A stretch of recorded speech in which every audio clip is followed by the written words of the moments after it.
मित्रांनो, घरोघरी मातीच्या चुली या मालिकेच्या नवीन लेटेस्ट एपिसोडमध्ये पुढच्या भागात आपल्याला असं पाहायला मिळणार आहे की इकडे ती ऐश्वर्या आरशासमोर ड्रेसिंग टेबलच्या जवळ रेडी होत असते आणि गाणं गुणगुणत असते आणि तेवढ्यातच तिथे सारंग येतो आणि सारंग तिच्याकडेच बघत राहतो कारण ती छान रेडी झालेली असते आणि त्यावर ऐश्वर्या ते नोटीस करते आणि सारंगला विचारते, सारंग तुम्ही असं माझ्याकडे काय बघत आहात? त्यावर तो म्हणतो, ऐश्वर्या तुम्ही नेहमीच खूप सुंदर दिसता आणि आजही तुम्ही खूप छान दिसत आहात, पण म्हणजे आता तुम्हाला हळूहळू तुमचे महिने भरतील आणि तसा तसा तुमचा प्रेग्नन्सीचा ग्लो तुमच्यावर येईल, मग तर तुम्ही किती सुंदर दिसाल खरंच, असं तो म्हणत असतो. त्यावर तो म्हणतो, हळूहळू महिने सरत जातील आणि 7वा महिना आला ना, त्यावर ती म्हणते, बास बास आपण आता 7व्या महिन्याचं नंतर बघू,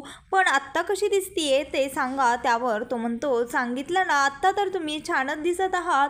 त्यानंतर ती तिथनं निघून जाते आणि तिचा फोन मात्र तिथेच राहतो. त्यानंतर तिथे तिच्या मैत्रिणींचा फोन येतो आणि सारंग तो फोन उचलतो. त्यानंतर सारंगला कळतं की ऐश्वर्या ही पार्टीला गार्डनमध्ये जात आहे, कॅफेमध्ये, ती कोणत्याही शिबिराला जात नाही. त्यानंतर त्याला धक्का बसतो आणि ऐश्वर्या तिथे डबल तिचा फोन घेण्यासाठी येते. त्यानंतर सारंग तिला कसलीच ओळख देत नाही की त्याला ती पार्टीला जात आहे हे कळालं आहे याबाबत. आणि इकडे ओवीला घेऊन तो सौमित्र आणि अवंतिका जानकीला भेटण्यासाठी हॉस्पिटलमध्ये घेऊन आलेले असतात आणि त्यानंतर ओवी जानकीला हॉस्पिटलाइज झालेलं पाहून रडायला लागते आणि तिला मिठी मारते आणि म्हणते, विचारते, आई तू कधी बरी होणार आहेस? तू कधी घरी येणार आहेस? मला घरी तुझ्याशिवाय अजिबात करमत नाही, प्लीज तू लवकर बरी हो ना ग आई, असं म्हणून रडायला लागते. आणि त्यानंतर जानकी तिचे डोळे पुसते, तिला समजावते आणि म्हणते, बाळा मी लवकरच बरी होणार आहे,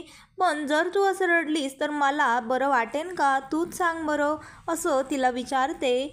आणि इकडे सारंग त्या ऐश्वर्याचा पाठलाग करत असतो कारण त्याला माहीतच असतं हिने तर धडधड माझ्याशी खोटंच बोलली आहे, पण ही नेमकं कोणाला भेटते आणि कुठे जाते ते पाहण्यासाठी तो तिचा पाठलाग करतो.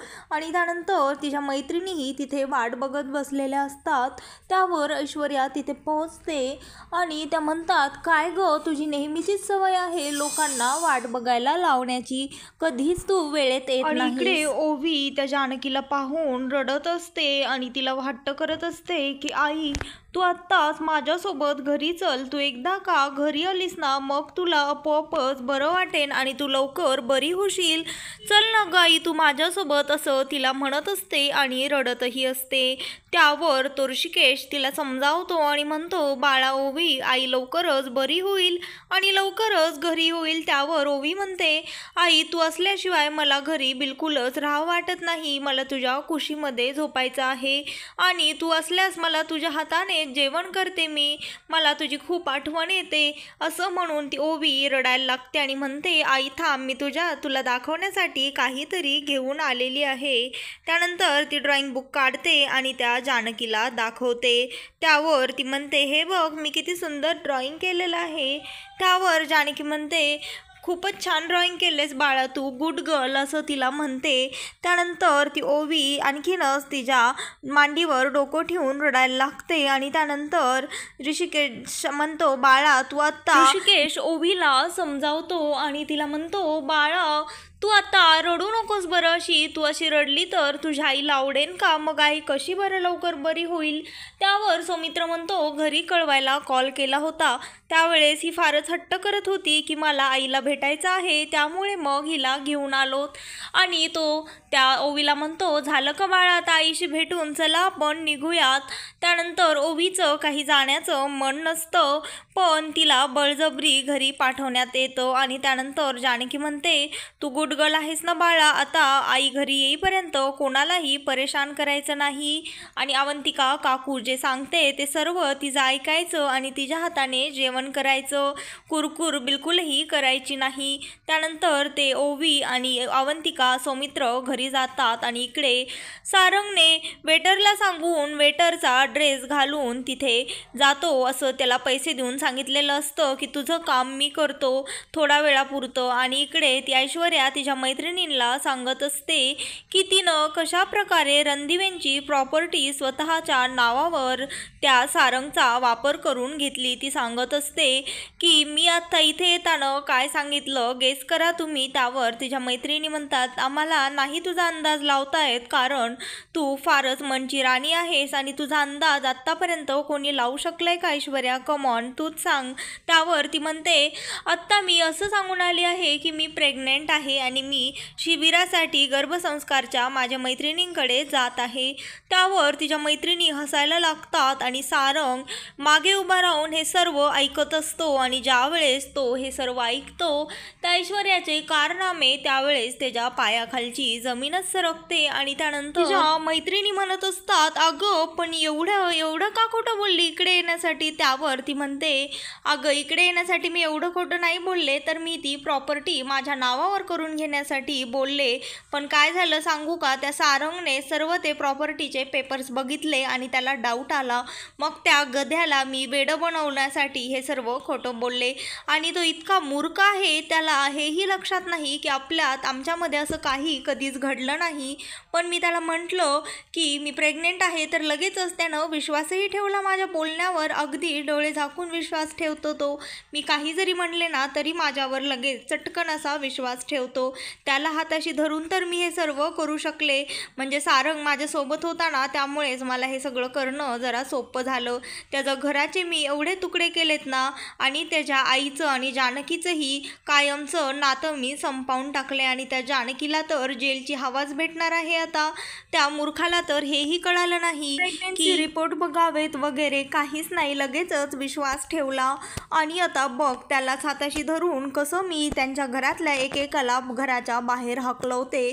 त्यावर तिची मैत्रीण तिला विचारते म्हणजे याचाच अर्थ असा की तू सारंगलाही हकलवून देणार आहेस की काय. त्यावर तिची मैत्रीण म्हणते हां बघेन, म्हणजे त्यालाही नाही देणार, खरं तर तो घरगडी म्हणून माझ्या कामाला येईल. आणि तिच्या मैत्रिणी घरगडी म्हणल्यास हसायला लागतात आणि एकमेकींना टाळ्या देतात. त्यानंतर सारंगच्या डोळ्यामध्ये हे सर्व त्याचा अपमान ऐकून पाणी झालेलं असतं, कारण त्याला माहीत नसतं की ऐश्वर्या त्याच्याबद्दल असा विचार करते. त्यावर ती म्हणते तुला सांगू का, ते बुटकं सतत आपलं माझ्या मागे मागे मागे मागे करत असतं ऐश्वर्या ऐश्वर्या म्हणून, कारण मीही त्याला अधूनमधून तसं दाखवून देत असते की माझं त्याच्यावर फारच प्रेम आहे. त्यावर तिच्या मैत्रिणी तिला विचारतात ह्याचाच अर्थ तू प्रेग्नेंट आहेस की नाही. त्यावर ती म्हणते छे ग मी कसली प्रेग्नेंट, मी प्रेग्नेंट वगैरे काही नाही, मी तर खोटं बोलले होते. त्यानंतर इकडे घरी सौमित्रा आई त्या नानांना दूध करून देत असतात आणि नाना म्हणतात नकोय मला दूध. त्यावर त्या म्हणतात अहो तुम्ही काही जेवणही केलेलं नाही आहे आणि आता दुधासाठीही नाही म्हणत आहात, कसं होईल बरं, तुम्ही कालही व्यवस्थित जेवण केलं नव्हतं मी बघितलं. त्यावर ते विचारतात तू तरी केलंयस का सौमित्रा जेवण, मी पण बघितलं होतं, तू देखील माझ्या मागं तसंच उठून आलीस की नाही ताटावरून, मग तूच सांग मला माझ्या घशाखाली कसा घास उतरेन.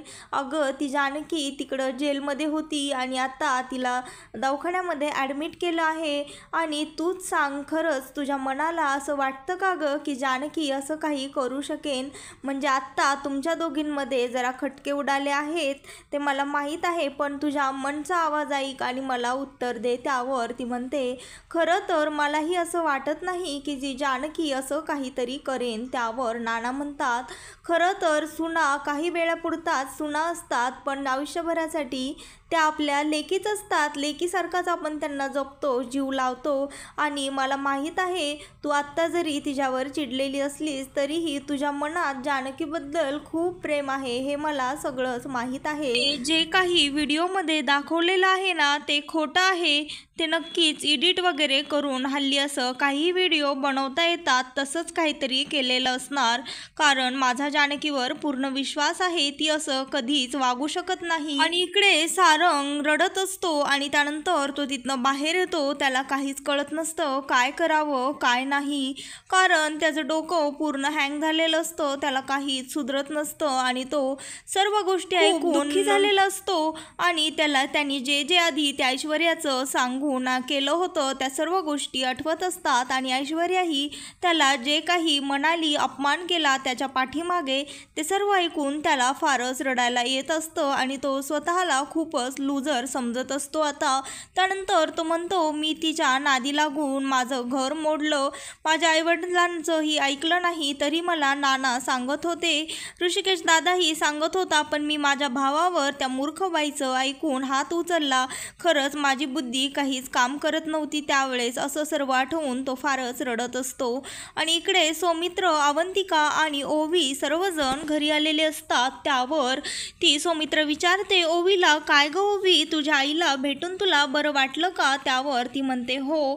आणि त्यानंतर अवंतिका तिला फ्रेश होण्यासाठी वरती घेऊन जाते. आणि इकडे तो सौमित्रला नाना विचारतात, जानकीला बेल होईल ना रे, काहीतरी कर. त्यावर तो म्हणतो, हो नाना, वहिनीला नक्कीच बेल होईल, फक्त आता त्या लताबाई कुठे आहेत हे कळालं की वहिनीवरचे खोटे आरोपही निघून जातील, त्यासाठीच मी प्रयत्न करत आहे. आणि इकडे तो सारंगने ठरवलेलं असतं, आता मी त्या ऐश्वर्याचं सर्व खोटं चेहरा जानकी वहिनींना च्या समोर आणणार आणि तिला जाऊन सर्व काय ते खरं सांगणार आणि तिची माफी मागणार. त्यानंतर तो धावत पळतच जानकीच्या हॉस्पिटलकडे येतो आणि जानकीला भेटतो. पण ऋषिकेश मात्र त्याला जानकीच्या जवळ येऊ देत नाही. त्याला म्हणतो, तू इथे का आला आहेस सारंग? त्यावर सारंग म्हणतो, दादा मला माफ कर, माझं एकदा बोलणं ऐकून तरी घे. त्यावर ऋषिकेश मात्र त्याचं काहीही ऐकून घेत नाही.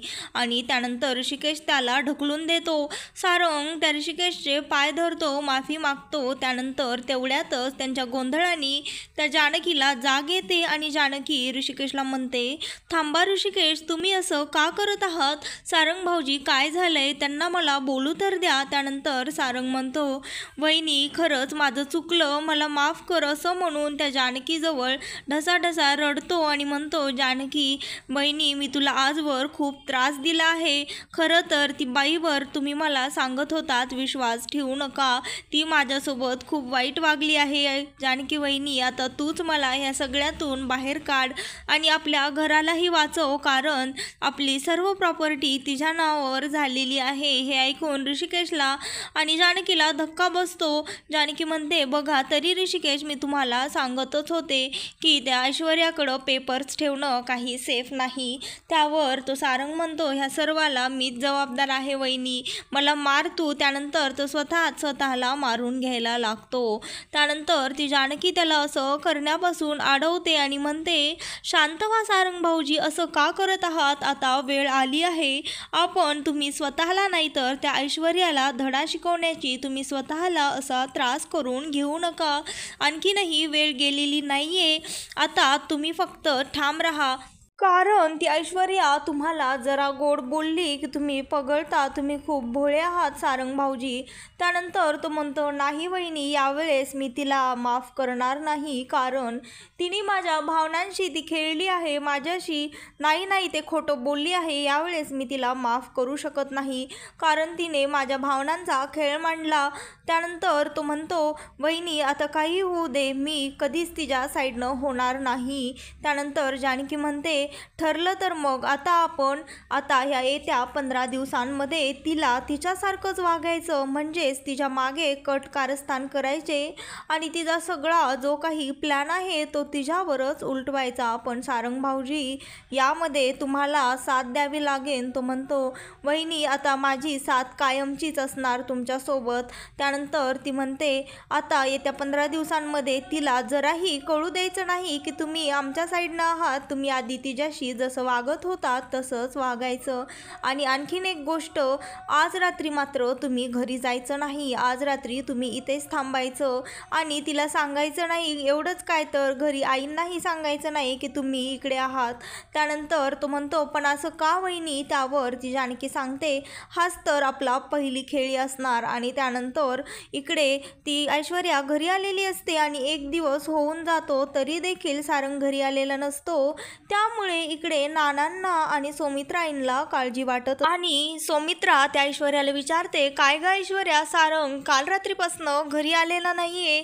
त्यावर ती म्हणते, मला काही ते सांगून गेलेले नाहीत. त्यावर नाना म्हणतात, अगं मग तुला माहीत पाहिजे तुझा नवरा कुठे गेला आहे. त्यावर सौमित्राही तिला मोठ्या आवाजात म्हणते, माहीत नाही म्हणजे काय, तू त्याला विचारलं नाहीस का कुठे जातात? त्यावर ती चिडून सौमित्राला म्हणते, अहो आई, तुम्ही तर मला असं विचारत आहात की जसं की ते वापस कधी घरी येणारच नाहीयेत. त्यावर सौमित्राला फार राग येतो आणि सौमित्रा ऐश्वर्याला म्हणते, ऐश्वर्या तोंड सांभाळून बोल, तो माझा पोटचा मुलगा आहे हे विसरू नकोस. तर मित्रांनो, घरोघरी मातीच्या चुली या मालिकेचे नवनवीन लेटेस्ट एपिसोड पाहण्यासाठी आत्ता चॅनलला लाईक, शेअर आणि सबस्क्राईब मात्र नक्की करा.